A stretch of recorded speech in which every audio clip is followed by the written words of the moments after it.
Well, what's going on, world? This is the William Morey Review Show, Part 2, Week 2. We got one person out there, my buddy, my big brother from another mother, one of the great guys out there in the world today, Adam. Thank you for your support. I appreciate you watching and enjoying my show. Means a lot. I thank you. Your compliments. Thank you. I have one person out there that supports my show. Thank you.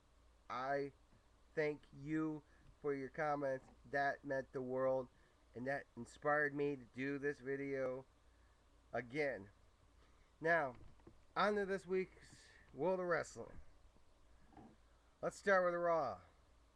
Enough said. I mean, really, it was another garbage week where you have no Divas matches, so there's no hot bitches. You have the same ho-hum with John Laurinaitis trying to be the bully.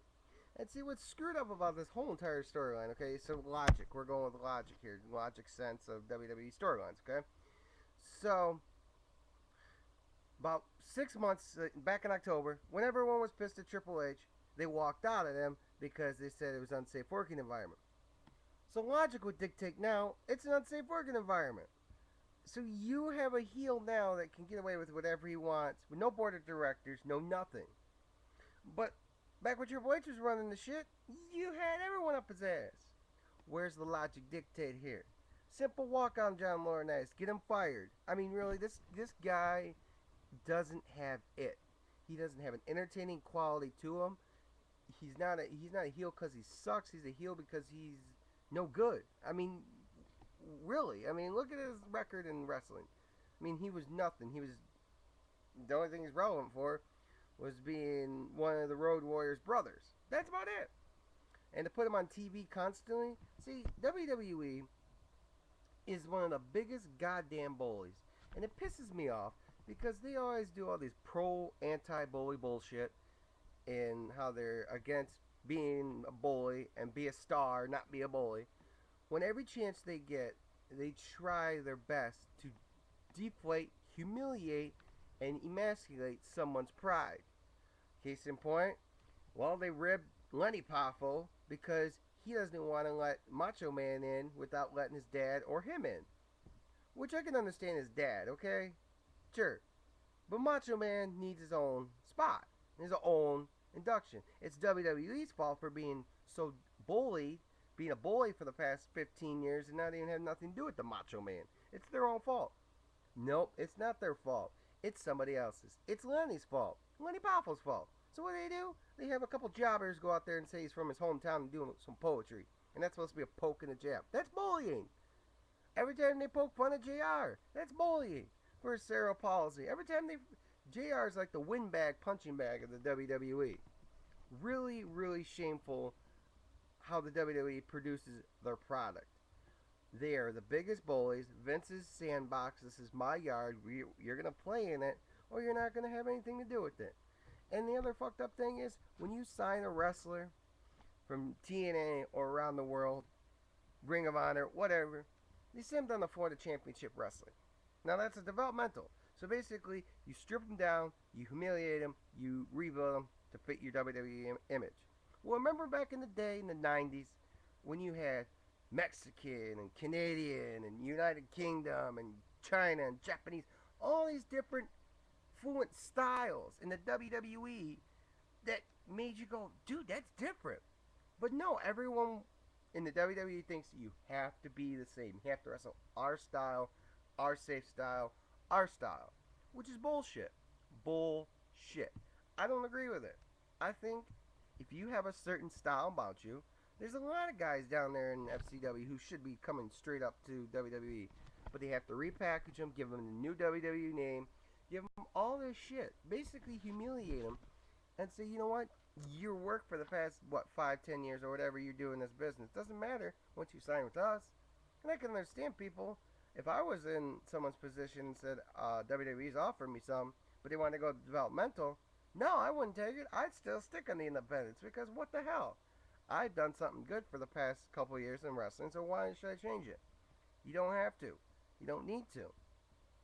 So logic dictates in the WWE mind that you basically take somebody, humiliate them, deflate them, make them your bitch, and then basically you start, and then you got somebody new.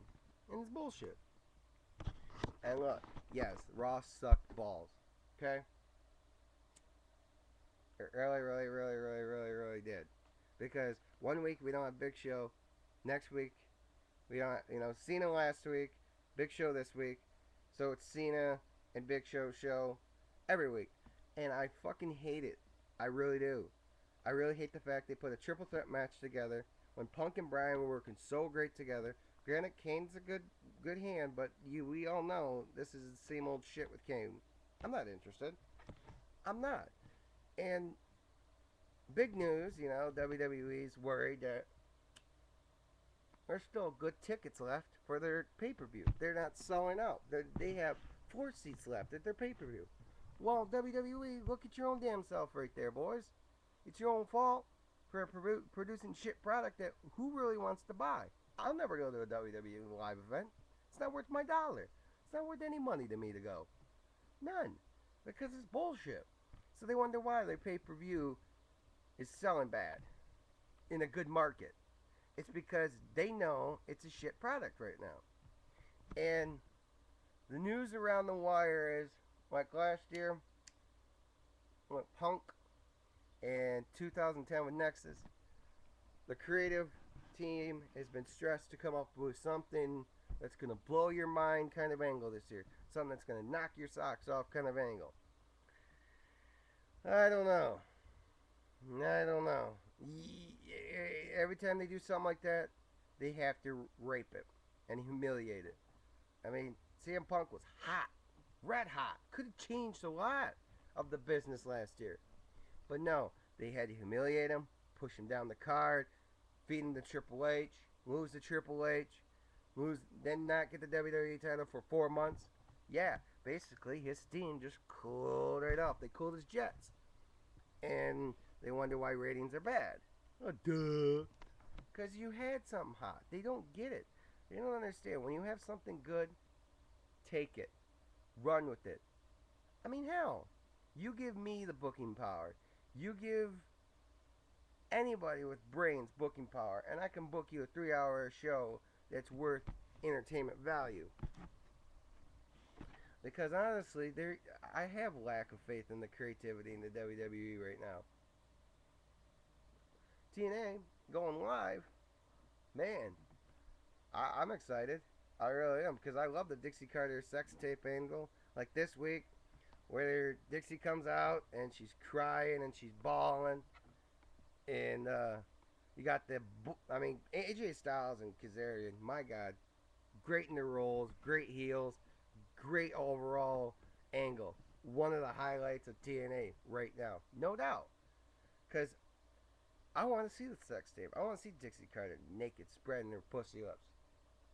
Right now it's just like high school bullshit where, oh, I got this message and you called me.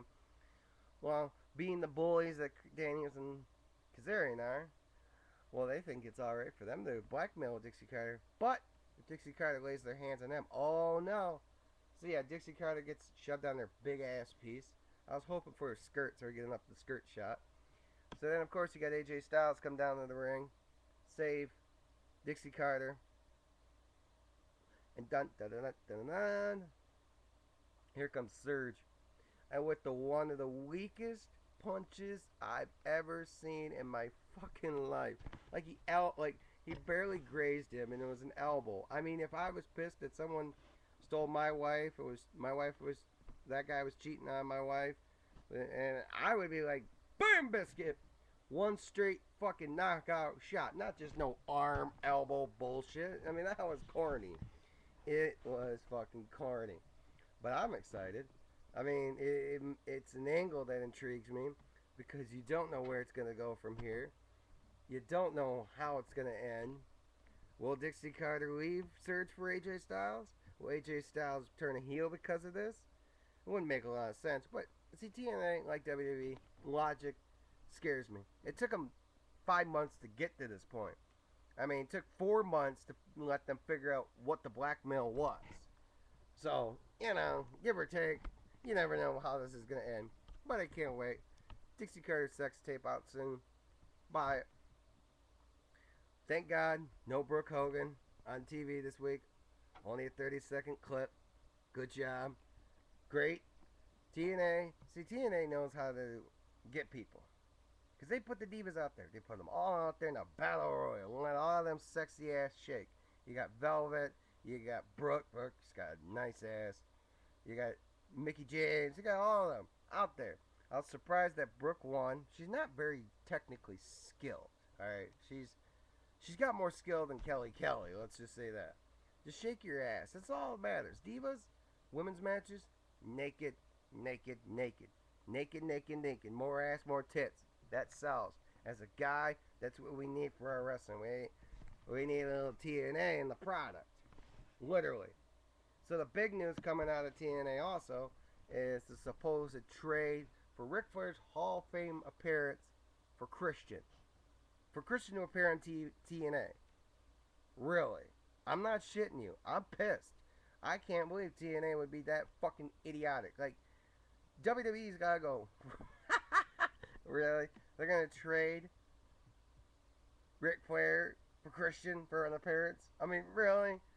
Sure. Because, WWE wipes the ground with Christian's body. I mean, Christian's just a doormat to the WWE. A job bitch, mid-card, nobody.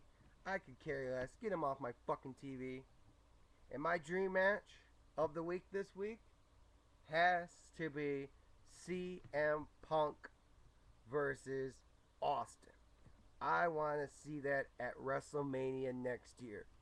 I want to see Brock versus Taker at WrestleMania next year. I want to see The Rock go for the WWE title next year at WrestleMania. Now, I'm sick and tired of Cena being in the main event. Why can't they elevate the WWE title to where it should be?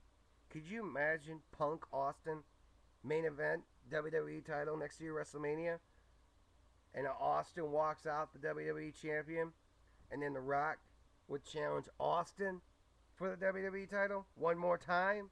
Could you imagine how big that would be? Huge. And they say Brock's got nuclear heat on him for his appearance at the UFC PPV. I think it's all work shoot. I think it's all just BS. I think Vince and Dana are laughing, trying to work all the smart marks, trying to work everyone in a frenzy. I would love TNA, this pay-per-view coming up. You got the three-way dance with Jeff Hardy, RVD, Ken Anderson. Money, money, money, money match right there. Straight money. See, I want to see. I think Sting should win the world title, but Robert Roode, he's such an arrogant bastard that you kind of enjoy his work, but lost in the shuffle of it all is Bully Ray Dudley. Bully Ray is the best heel in the business, bar fucking none. If you watch that contract signing, Joseph Park, aka Abyss, so they got the split personality deal, comes out, intimidates, spit in his face, and pisses him right off to the point where Joseph Parks signs the contract. And then Abyss makes his return. See, key thing is you never see Abyss, Joseph Parks, in the same place at the same time. Get it? You see? Bam-o. 2 and 2.